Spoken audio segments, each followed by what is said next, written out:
अस्सलाम वालेकुम everyone, welcome to my YouTube channel chemistry by Mishal. आज हम लेक्चर नंबर 3 देखेंगे केमिस्ट्री का, which is about element, compound and mixture. हम देखेंगे कि मैटर के हम कौन कौन सी फॉर्म्स है, ठीक है। उसके अलावा एलिमेंट की कौन सी प्रॉपर्टीज होती है, कंपाउंड किसे कहते हैं, इसकी प्रॉपर्टीज कौन सी है, एंड मिक्सचर किसे कहते हैं और उसकी प्रॉपर्टीज कौन सी है। तो let's discuss one by one. Matter and it's form. पहले हमने डिस्कस किया था कि जो हमारे पास मैटर होती है वो anything which has weight and occupy space is called matter. और उसके अंदर हमने उसकी स्टेट्स देखी थी, जिसके अंदर solid, liquid, gas and plasma था, ठीक है। 4 इसकी स्टेट्स ऑफ मैटर हमने देखी थी। ये है इसकी फॉर्म्स, यानी मैटर जो है वो किस किस फॉर्म के अंदर प्रेजेंट होता है। वो 3 फॉर्म्स है, elements, compounds and mixture. Element हमारे पास जो है वो सबसे प्योरेस्ट और सबसे सिंपलेस्ट है, वो फॉर्म होती है मैटर की। सेकंड हमारे पास कंपाउंड होता है, जिसके अंदर 2 या 2 से ज्यादा जो एलिमेंट्स है उनको मिक्स, उनको जो है वो केमिकली बॉन्ड किया जाता है, ठीक है। उनके दरमियान केमिकल बॉन्डिंग होती है, एज ए रिजल्ट हमारे पास कंपाउंड बनता है। और मिक्सचर के अंदर हम कंपाउंड्स या एलिमेंट्स को फिजिकली मिक्स करते हैं। इसके अंदर जैसे केमिकल रिएक्शन होता है इस तरह नहीं होता, और ये सिंपलर यूनिट्स में इजीली कन्वर्ट हो सकते हैं। तो सबसे simplest form elements, then compounds, और जब मिक्सचर्स है वो हमारे पास जो है वो आप 2 चीज़ों को मिक्स करके बना रहे होते हो। Let's discuss element. Element is the simplest form of matter, यानी हमारे पास जो मादा है उसकी सबसे सादा जो हालत है वो हमारे पास एलिमेंट होता है। ये प्योर सब्सटेंस होता है जिसमें एक ही तरह के एटम्स होते हैं। जैसे आप कोयला देख लें, ठीक है, कोल जिसको कार्बन कोल कहते हैं, उसके अंदर क्या होता है, जस्ट कार्बन एटम्स। उसके अलावा उसके अंदर कोई भी डिफरेंट एटम प्रेजेंट नहीं होते। वो एक प्योर एटम का जो है वो मजमुआ होता है, जिसके अंदर अदर जैसे ऑक्सीजन हो गया या किसी और के साथ उसने बॉन्ड नहीं बनाया होता है, प्योर कार्बन होती है। ये हमारे पास एलिमेंट की एग्जांपल में आता है। और इसके अंदर आप उसको सिंपलर सब्सटेंस में कन्वर्ट नहीं कर सकते, ब्रेक नहीं कर सकते। What does it mean? क्योंकि ये खुद ब खुद एक सिंपलेस्ट फॉर्म है। अब कार्बन कार्बन कार्बन कार्बन, मतलब इन्होंने जो है ये सारे मिलके एक बना रहे हैं हमारे पास कार्बन कोल, ठीक है। अब आप इसको जितना मर्जी तोड़ लेंगे, रहेगा तो कार्बन ही। उससे सिंपलर यूनिट्स में ये कन्वर्ट नहीं हो सकता, तो इसको आप ब्रोक नहीं कर सकते सिंपलर सब्सटेंसेस में एक सिंपल रिएक्शंस के थ्रू, ठीक है। केमिकल ऑर्डिनरी जो केमिकल रिएक्शन है उनके थ्रू आप इसको सिंपलर सब्सटेंसेस में कन्वर्ट नहीं कर सकते। ये 3 तरह के स्टेट्स में पाया जाता है, या तो ये सॉलिड स्टेट में होगा, या लिक्विड में, या गैस में। लेकिन जो सॉलिड स्टेट है ये सबसे ज्यादा पाई जाती है, ठीक है। जैसे कि हमारे पास आयरन हो गया, गोल्ड हो गया, मर्करी होगी, ये सारे हमारे पास मेटल्स जो है ये सॉलिड स्टेट में पाई जाती है। अब कुछ हमारे पास जैसे कि मर्करी है, ठीक है। मर्करी लिक्विड फॉर्म में होती है। जो मर्करी जो माया है, जैसे थर्मोमीटर्स के अंदर यूज होता है, आपने देखा होगा, वो लिक्विड फॉर्म में होता है। इसी तरह गैस के अंदर जैसे कोई नोबल गैसेस है वो एलिमेंट की एग्जाम्पल में आती है, जैसे नियोन, आर्गन हो गया। तो ये 3 तरह की स्टेट, सोलिड, लिक्विड और गैस में। लेकिन सोलिड जो है वो सबसे ज्यादा पाए जाने वाले जो एलिमेंट्स है वो सोलिड फॉर्म में होते हैं, जबकि लिक्विड और गैसेस में बहुत ही कम होते हैं। इसकी एग्जांपल है हमारे पास आयरन रोड्स आ गए, जिसके अंदर जस्ट हमारे पास क्या होता है, Fe यानी आयरन, ठीक है। इसके अंदर आयरन के अलावा कोई भी, फेरिक के अलावा कोई भी हमारे पास एटम या जो आयंस है वो प्रेजेंट नहीं होते। जस्ट एंड जस्ट हमारे पास आयरन होता है, उसके अलावा कोई और फॉर्म नहीं होती, और ये प्योर फॉर्म होती है आयरन की, ठीक है। कॉपर वायर आप देख लीजिए, इसके अंदर जस्ट कॉपर होता है, Cu कॉपर। और ये Cu एक्चुअली होता है सिंबल कॉपर का। इसके अलावा कॉपर के अलावा कोई अदर मेटल प्रेजेंट नहीं होती। अगर 2 या 2 से ज्यादा, मोर देन 2 जो है वो अगर मेटल्स का मिक्सचर हो, यानी उनको मिक्स करके बनाया जाए, जिसे अलॉय कहते हैं, तो वो एलिमेंट की एग्जांपल में नहीं आएगा, ये प्योर फॉर्म होती है। इसी तरह जिंक के नट्स और सिक्रूज भी इसी की एग्जांपल में आते हैं। अगर हम इसकी types and forms of elements further देखें, तो या तो ये मेटल हो सकती है, नॉन मेटल हो सकते हैं, मेटलॉइड हो सकते हैं, या नोबल गैसेस होते हैं। What does it mean? जैसे हम देखते हैं कि मेटल, मेटल हमारे पास क्या होती है, ये आयरन हो गया, कॉपर हो गया, सोडियम हो गया, ये सारे हमारे पास जो पीरियोडिक टेबल के अंदर जो मेटेलिक एटम्स हैं, ठीक है, वो हमारे पास जो है वो मिलके मेटल्स बनाती है। और नॉन मेटल जैसे हमारे पास कार्बन कोल हो गया।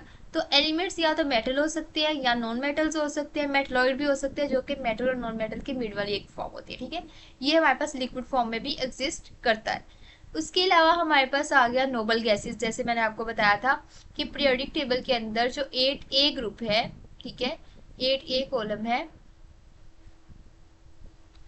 8A, जिसके अंदर हमारे पास होता है हीलियम, नियोन,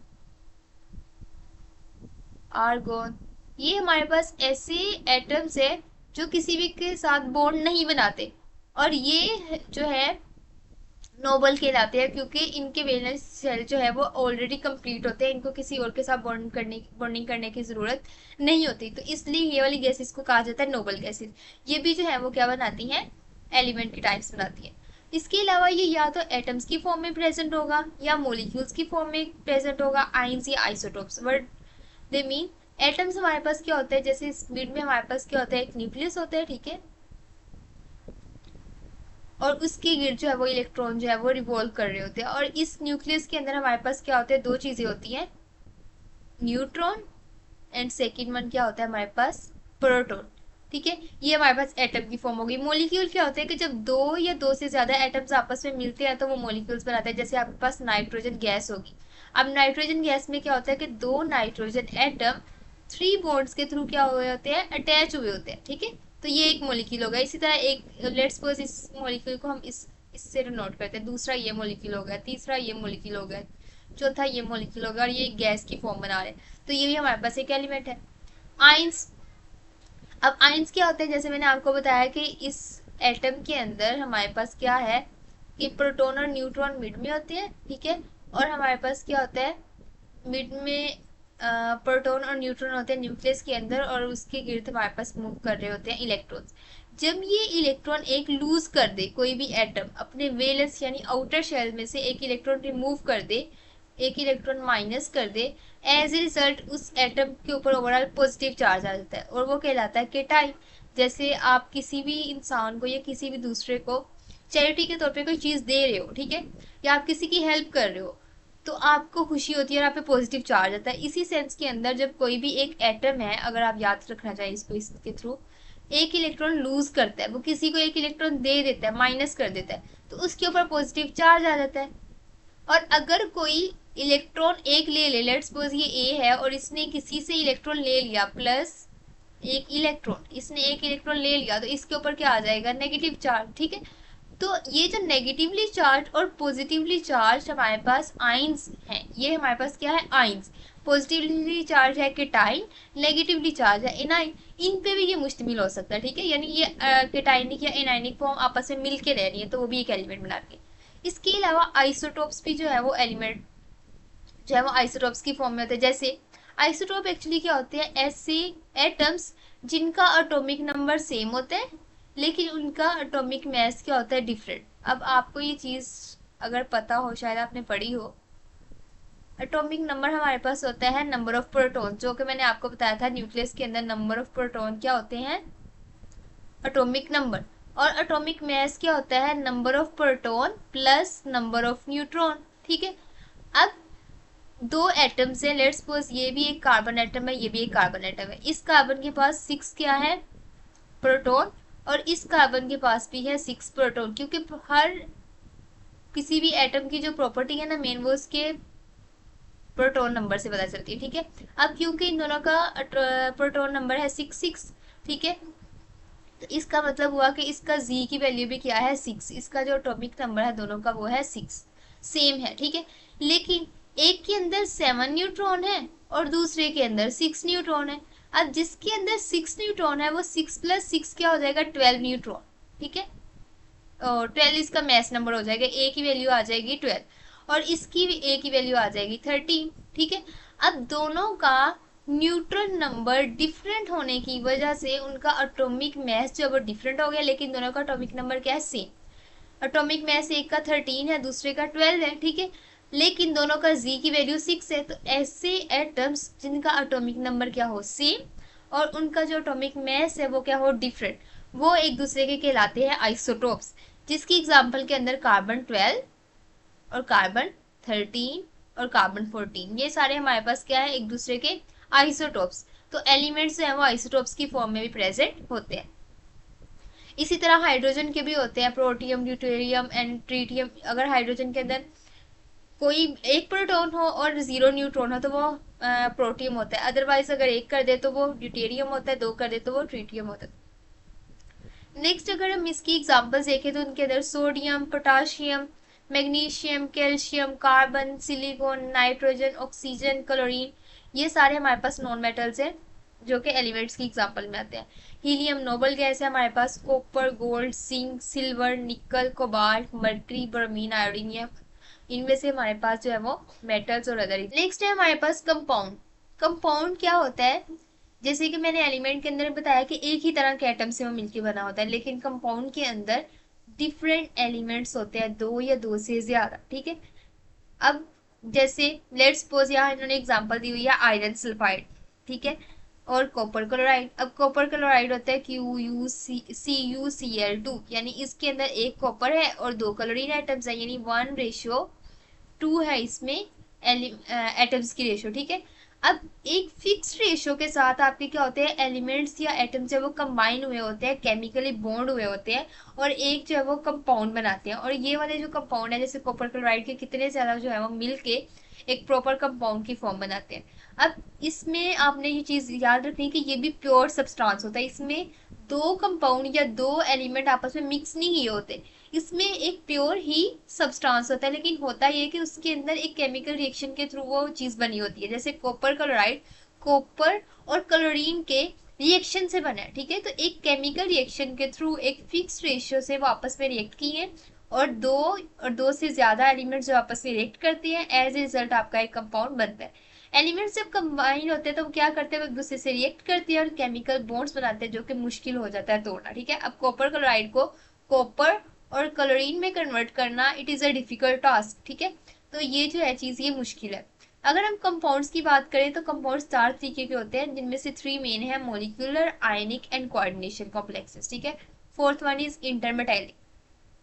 अब एक जो हमारे पास होता है आयनिक बॉन्ड होता है और जो मेटालिक बॉन्ड होता है, उसमें क्या डिफरेंस होता है? मेटालिक बॉन्ड होता है जैसे दो एटम्स हैं, लेट्स सपोज ये एटम ए है and other atom is B. ठीक है, ए के पास भी एक इलेक्ट्रॉन है, बी के पास भी एक इलेक्ट्रॉन है, तो ए ने कहा कि हमने क्योंकि बॉन्ड बनाना है बी के साथ, तो ऐसा करते हैं कि दोनों म्यूचुअल शेयरिंग कर लेते, तुम भी अपना एक इलेक्ट्रॉन दो, मैं भी अपना एक इलेक्ट्रॉन देता हूँ।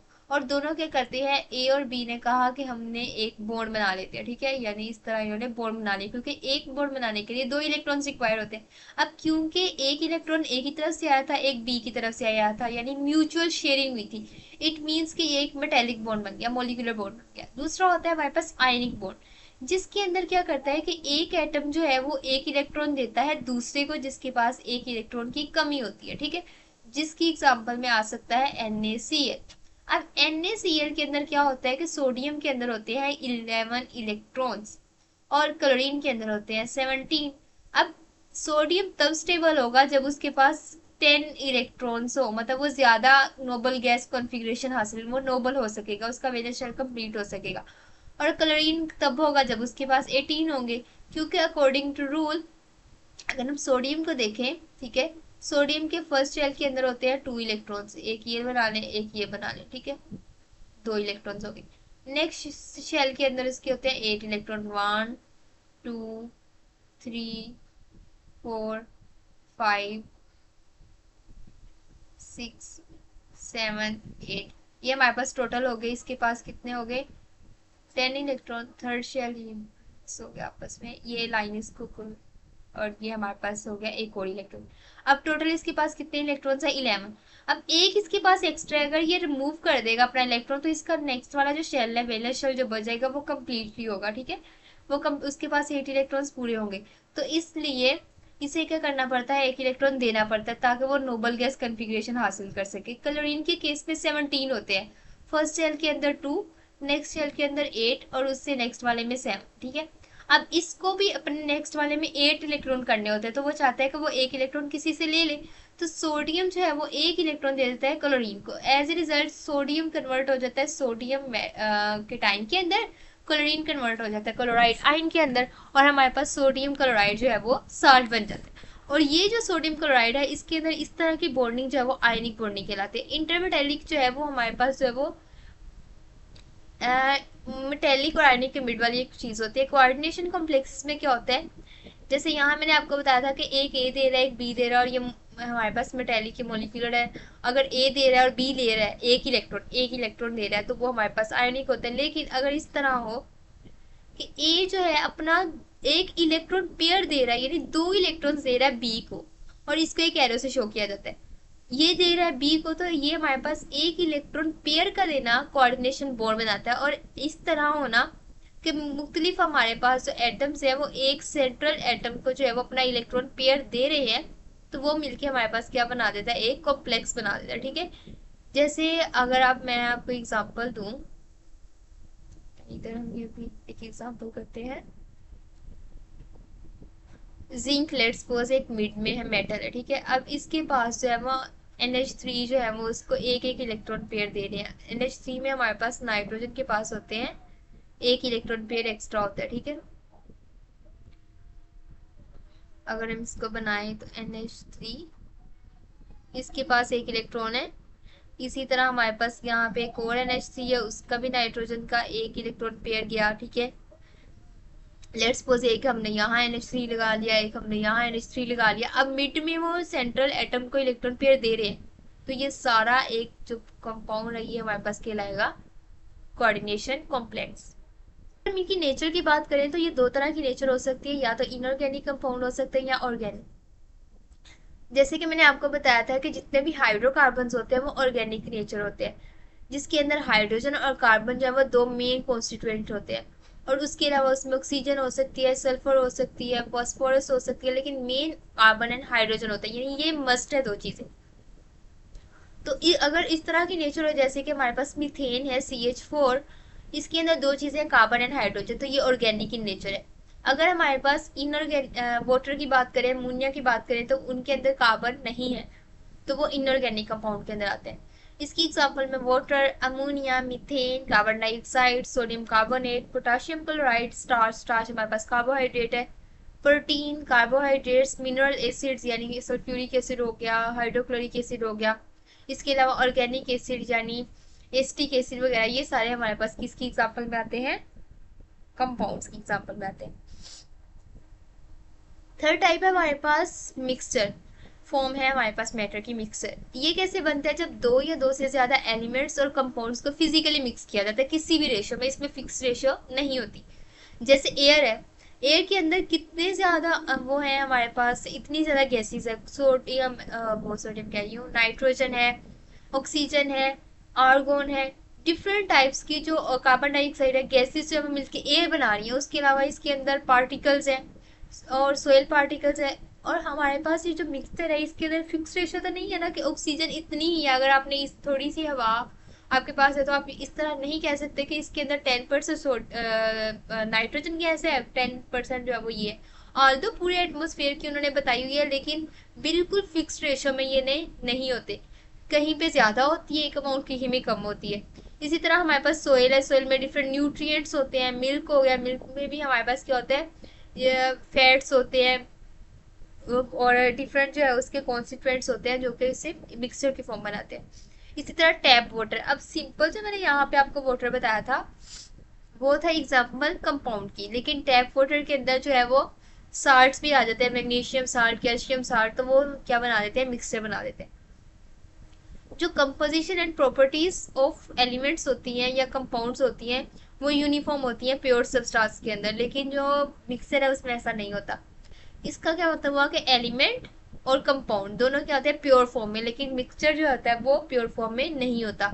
इस वजह से हमारे पास इसकी कंपोजिशन और जो प्रॉपर्टीज है वो सेम नहीं होती, यूनिफॉर्म नहीं होती थ्रू आउट। लेकिन अगर हम मिक्सचर में देखें तो इसके आगे से फर्दर दो टाइप्स होती है। First one is homogeneous mixture and second one is heterogeneous mixture.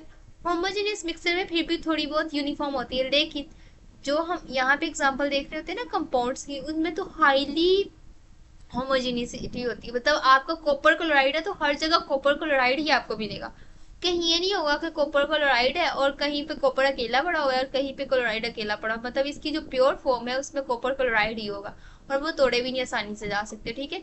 लेकिन मिक्सचर जो है वो इजीली सिंपलर यूनिट्स पे कन्वर्ट हो सकता है। होमोजीनियस मिक्सचर क्या होता है कि जिसमें आपके मिक्सचर की थ्रू आउट कंपोजिशन सेम रहती है। जैसे आपने वाटर का ग्लास लिया, उसके अंदर आपने सोल्ट ऐड कर दिया, ठीक है। अब आपके पास NaCl का सोल्यूशन बन गया, ठीक है। अब ये हमारे पास जो नमकीन पानी है उसमें आप कोई भी इसका पार्ट ले लो, अगर वो अच्छे से डिजोल्व हुआ हुआ है तो हर जगह जो नमकीन पानी का टेस्ट भी सेम होगा और उसमें साल्ट की कंसंट्रेशन भी सेम होगी, यानी उसकी कंपोजिशन सेम होगी थ्रू आउट। मतलब ग्लास के अपर वाले पार्ट में जो कंपोजिशन होगी वही इसके लोअर पार्ट में होगी। लेकिन हेट्रोजेनियस मिक्सचर क्या होता है जिसमें कंपोजिशन थ्रू आउट सेम नहीं रहती। जैसे आपकी रॉक्स होगी, अब डिफरेंट, जैसे ये आपके पास एक रॉक है, इस पार्ट के अंदर मिनरल की कंपोजिशन डिफरेंट है, मतलब यहाँ पे डिफरेंट मिनरल्स प्रेजेंट है और इस पार्ट में डिफरेंट मिनरल्स प्रेजेंट है।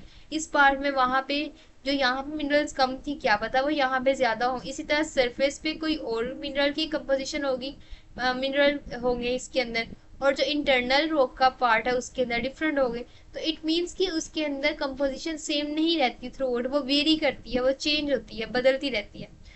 और इसको हम कहते हैं हेट्रोजीनियस मिक्सचर। इसके अलावा ग्रेनाइट, मीका, लाइमस्टोन, ये डिफरेंट उन्होंने बताया हमें मिनरल्स, ठीक है, जो कि डिफरेंट पार्ट्स के अंदर प्रेजेंट होते हैं। ये था हमारा आज का lecture. Thanks for watching my video. Allah Hafiz.